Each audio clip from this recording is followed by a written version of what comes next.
બનાસકાંઠા વિભાજનના મુદ્દે સહકારી માળખાના દુરુપયોગનો મામલો, જ્યાં જડિયા દૂધ મંડળીના ચેરમેન અને મંત્રીએ એક નિવેદનને ખોટું ગણાવ્યું.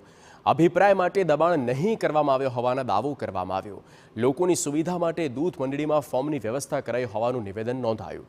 દૂધ મંડળીમાં લાગેલા સીસીટીવીની તપાસ કરી લેવાની પણ તૈયારી બતાવી. દૂધ મંડળીમાં દબાણપૂર્વક સહી કરવાના આરોપ સાથે વિડીયો વાયરલ થયો. વાવ થરાદના સમર્થનમાં દબાણપૂર્વક સહી લેવાના વિડીયોમાં આરોપ કરાયા હતા. જડિયા દૂધ મંડળીના સંચાલકોએ આરોપોને પાયાવિહોણા ગણાવ્યા. ઉલ્લેખનીય છે કે બનાસકાંઠા જિલ્લા વિભાજનના વિવાદનો અંત હજુ પણ આવ્યો નથી.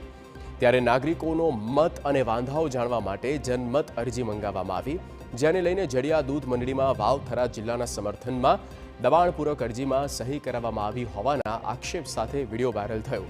આ અંગે દૂધ મંડળીના સંચાલક અને ગ્રામજનો દ્વારા આક્ષેપોને પાયાવિહોણા ગણાવ્યા. મંડળીમાં લાગેલા સીસીટીવી કેમેરાની તપાસ કરતા નિવેદન નોંધવામાં આવ્યું છે.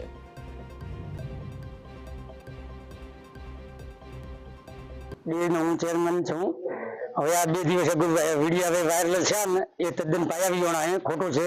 કોઈને આપણે પ્રેશર કરાયું જ નથી કે તમે સહી કરો વાવ થરાદમાં જવા, એવું કોઈ છે જ નહીં.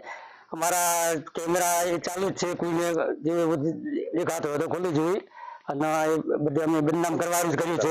જડિયા ડેરીના અમે મેમ્બર છે, દૂધ ભરાવે છે. દૂધમાં કોઈ શંકા બીજો કોઈની દાબદબાણ નીતિ ની મરજીથી લોકોએ આવે સહી કરી છે. એમાં કોઈની તકલીફ નહીં, કોઈને તકલીફ આવી હોય આશરે ઘરે જાય બધું અને ચેક કરે. ઉપર કેમેરા લાગેલા